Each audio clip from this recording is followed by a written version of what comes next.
we will start with the drum, as you can see.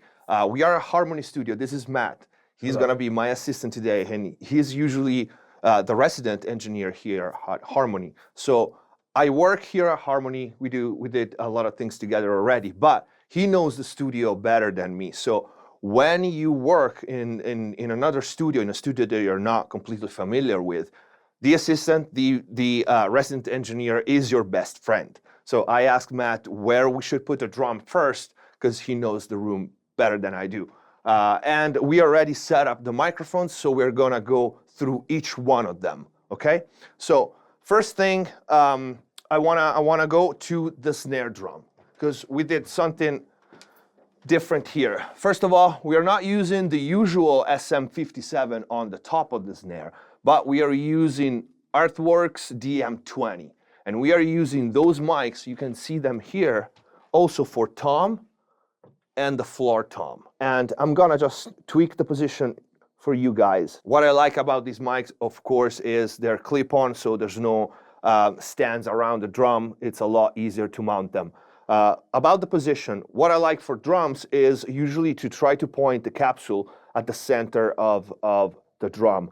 So in this case, we are about there, here. And I don't like to put it too close, because if you followed my drum recording course, we said is like a flame. So you don't want the mic to be too close to the drum itself. You want to leave a little bit of space so it can resonate. And this is about the distance that I like. We will do line check and we will hear each microphone individually how it sounds, but from experience, that's pretty much where I like it. Same for snare. So we try to point it about there towards the center. And the distance is about right, especially with the snare. He's got the highest output, so we don't want to get too close. Let's take a look at the floor tom. And a word about the room. So for this genre, we are recording basically industrial metal, we said.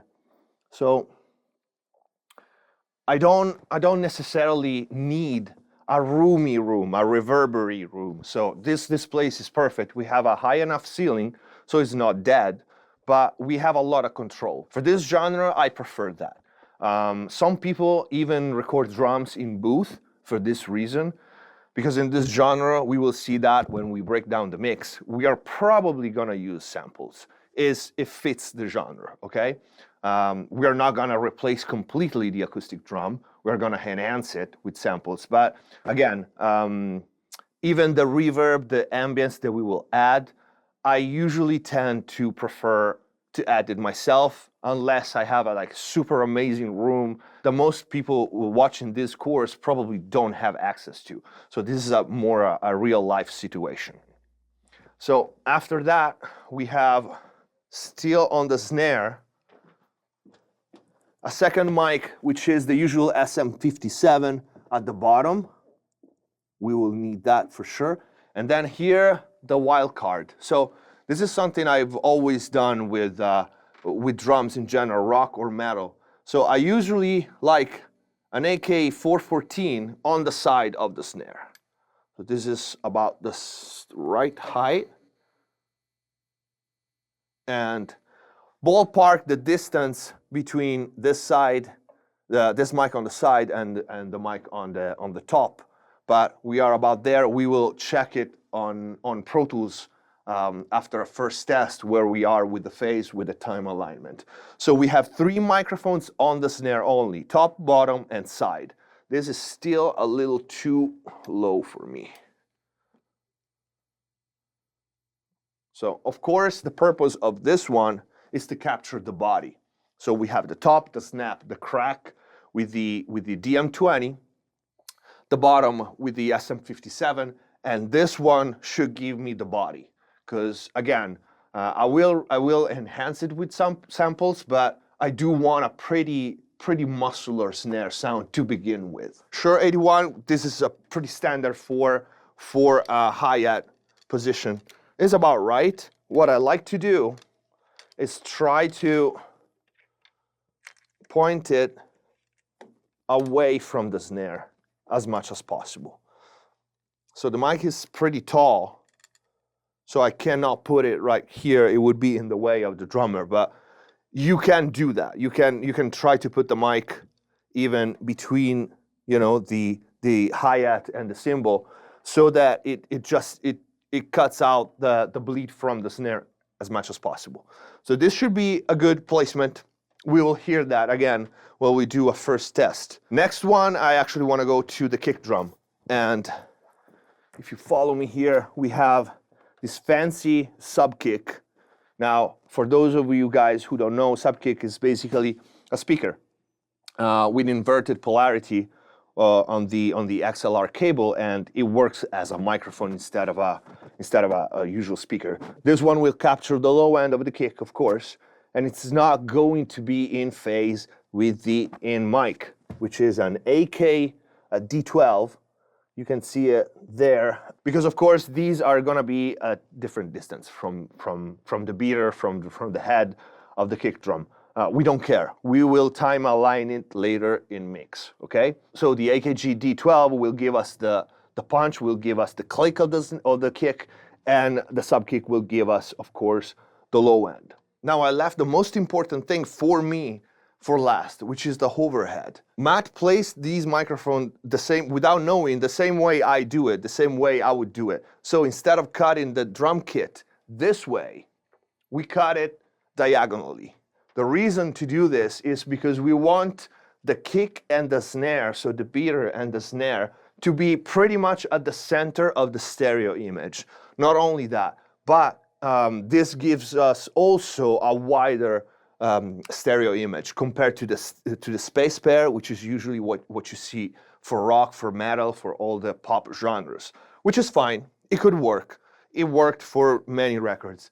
I prefer this one by a long shot for the reason I mentioned. Wider stereo image, a better mono compatibility, and a more solid kick and snare in the overhead mics. So what we're gonna do now is try to measure and have the same distance from snare and drum beater to both mics. And we are gonna use this cable, and Matt is gonna sit at the drummer position and help me out with this. So now we are gonna put this cable here at the drum, at the bass drum, and hold it with the beater, and then measure this part. Then you'll leave it like that, put it on the center, and then try to measure these two. Yeah, exactly. Give me a little more, a little less. And then, of course, we are pretty much at the same distance because they are dead center. So again, the purpose of placing these mics is we have a perfect centered image for kick and snare in those two mics. We would do the same thing if you want to place the microphone in a space pair position. You do the same. You hold a cable on the beater, then you measure the first mic going to the snare, and then pull the cable on the other mic and make sure they are at the same distance. That is a way in which you can have a centered stereo image, especially for the snare, which tend to be like more on one side when you do space pair. But this one is safer, and you know, it sounds better. Now let's do the last thing on the kick drum. So the last thing to do on the kick drum is to put a blanket on top of it. And that will give us, of course, more isolation. It will avoid cymbals to get picked up by the kick mics, the snare, all the bleeds. So we want a more isolated sound for the kick drum to try to use it as much as possible. The original sounds, even though we know we're gonna probably enhance it with samples, it's still always better to start with a good recording. So we place this one in front of the drums, and we are going to cover it. We want to pass this cable on top.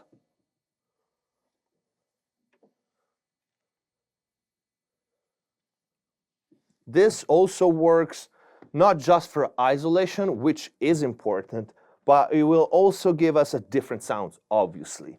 A bit more tight, which I like. and just more solid in general. There will be no resonances, because especially the kick drum, it picks up a lot of resonances from other drums, for the snare, from the room in general. This one, it dumps it down. So even not just for isolation purposes, I like to use that on kick drum. We should probably tape it. We're gonna tape it to the drum so it doesn't move when the drummer is playing. All right, great. Want to pass me that?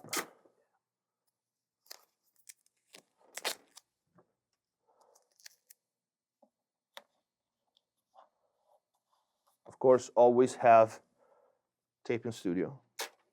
That's your second best friend. And then we're probably gonna do this.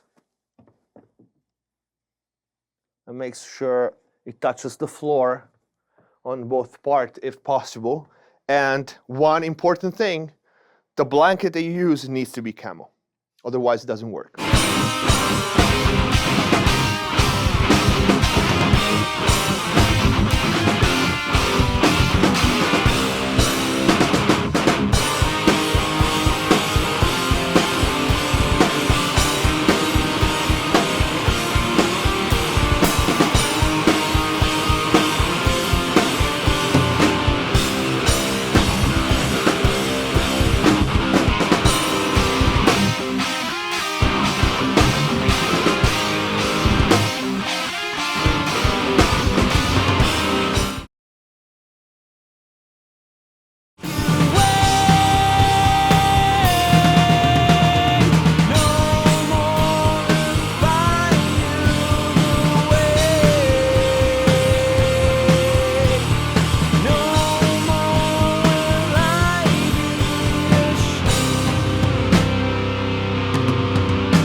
That's gonna be the best part of the mix.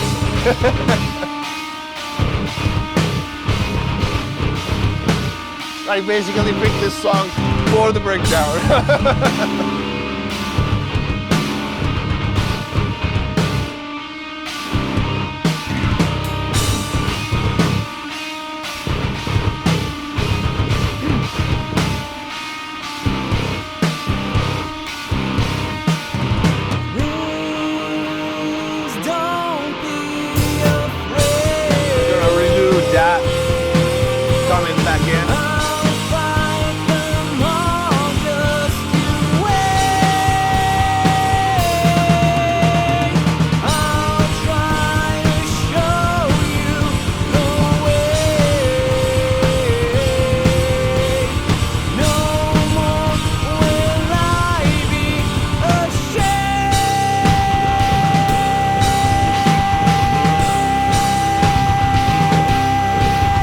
That was great, awesome. The only thing, like, I could keep that take. Of course, we're gonna do more. Oh yeah. But when after the breakdown, when you, I need to be more spot on there, and then I messed up the lyrics in the second chorus. Okay, I'm gonna punch you in. Okay. On this one, because it's a good take. I don't want to waste it. Of course. So we do first one after the breakdown. Okay. So when you come back in, can you give me a click for that? So I have the click to count in. Yeah, I think so. Yeah, cool, I can definitely give you. And just me being like more convinced when you go back into the chorus. That's it. Need the click there because it's only the scratch guitar track, which I know is a bit off sync with the drum. So I need the click there to really. Perfect. Yeah.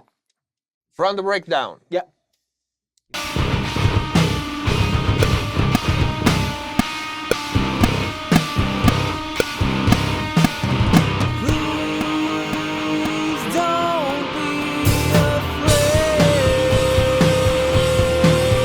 A little bit off. Okay. Try again. Yeah.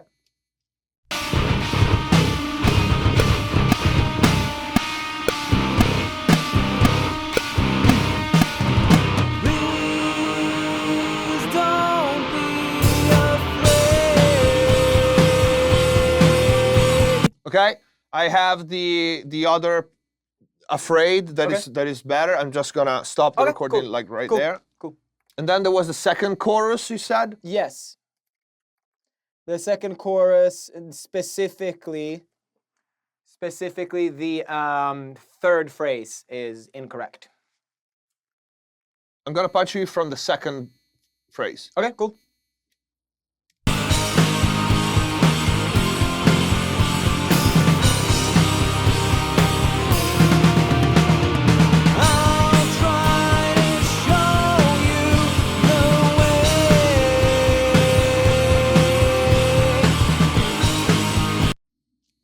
Okay? Yeah. Let me comp this one and then we do another pass. Okay.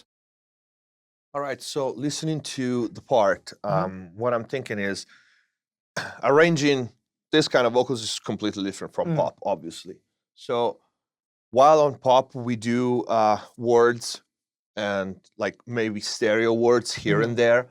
For this one, for the verses, I'm thinking more adding two different lines. So before you go into the actual chorus, Want you to be safe. so up until this part, from the beginning to there, up to there. Yeah. I can no longer see. I would ask you to do one whisper track. Oh, hell yeah. So like singing exactly the same words, exactly the same beat, Yeah. the same pattern. Yeah. Just whisper. Yeah, yeah. So you will be like really close to the mic and just do that. Yeah. And then another one, if you can just do basically a low speech. Okay, like no, drop it an octave and like more talk it almost. Yeah, don't sing it. Okay, yeah, you know, I can do that. Just, yeah. I don't remember the words, but. I can no longer see where your body ends and this wicked thing. Exactly. And do just add a little bit of air in it. Yeah. Like, I. Oh, okay. Okay. So it'll sound stupid if you solo it. Yeah. But yeah, that's what you have to think. Cool, it needs to sound stupid if you think of it like Monster Voice. Yeah. Okay. Okay, and then we'll affect it and we'll be probably low down, but yeah, it needs to be that. Oh yeah, I can do that. Like Batman voice. Okay, basically that and a whisper, just whisper. Okay. Yeah, cool. I'm super down. And then at the end of the verse, when we go into the chorus, this last part here.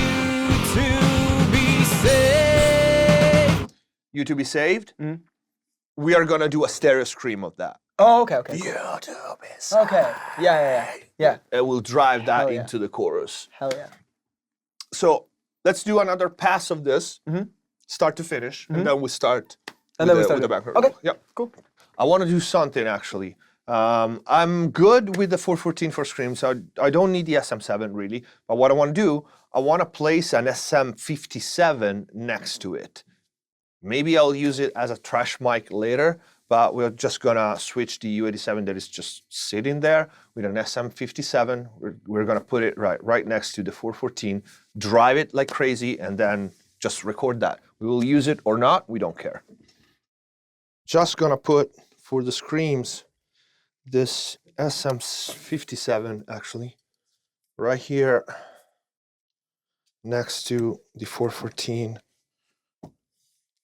As I said before, maybe I won't use it, I don't know. And I'm gonna backen it off a little bit. Point it about where his mouth is gonna be. And just drive the other 1176. Maybe this one, I will put it in all bottom modes and see if I can use it in mixing. Maybe I will trash it, maybe I will affect it. It's gonna be another color to add to the screams. Will, can you tap with your finger on the SM57, please? All right, cool. Can you do a little scream for me so I can do levels? Hi! Hi! Come on! Right! No! Come on! No! Enough? Right. Ask you to do more. Come on! Right! No! I could never see your face like this! I could only think of what I must! This time I will have to face my fear. I could never see your face like this. I could only think of what I missed. So we have our main guitars, they go to the summing bus for the rhythmic guitars. So in the mix, you notice probably we have two obvious effects for the main guitars. One is just before the breakdown, and one is at the end of the breakdown when we enter the last chorus. So before the breakdown, there's this.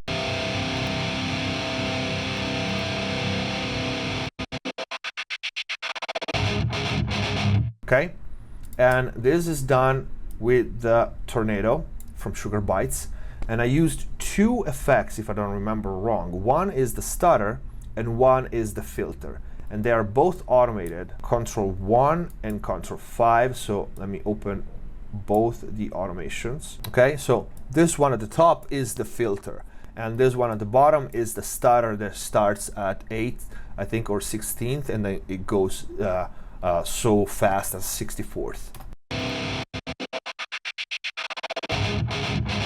Okay, fairly simple. This one is great because it has so many effects in one slot. It only occupies one slot in your insert, and it has so many effects. I love it. I use it on vocals for multi effects all the time. And then I think we have this one too, which is again going into the last chorus on the guitars.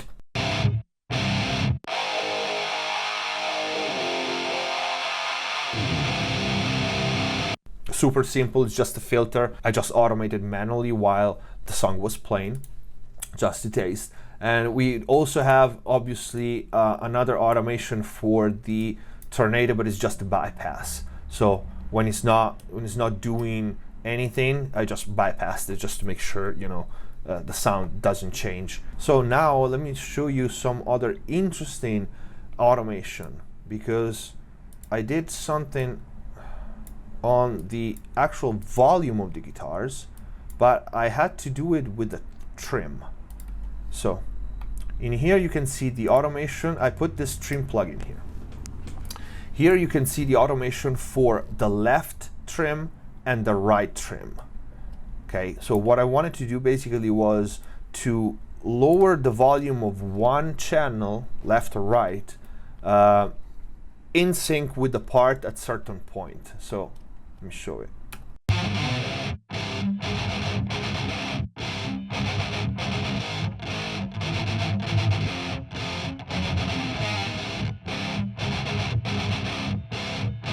So you can see one side goes down 5 dB, and then right after the other side goes down 5 dB, and then they come to unity again.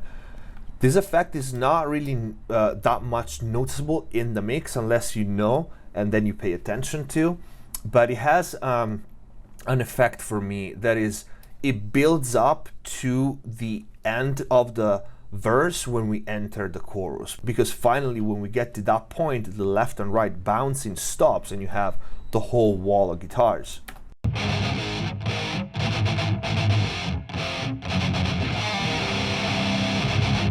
For the breakdown, I wanted a clunky snare, and that's exactly how I called it. I call it clank snare. So I have 3 sounds that I picked from different sources. That's 1, that's 2, and that's 3. And here I applied a little bit of Transient Designer to bring up that tail that wasn't long as I wanted. I bussed these 3 to a channel, this Clangs submix here, used the limiter on it.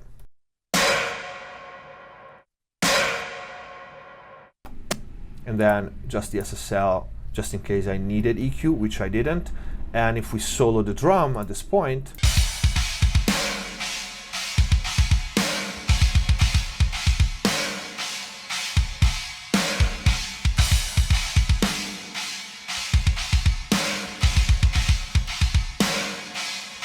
okay, so I just wanted a bigger snare for the breakdown. Makes sense, and that was what I came up with. In the song,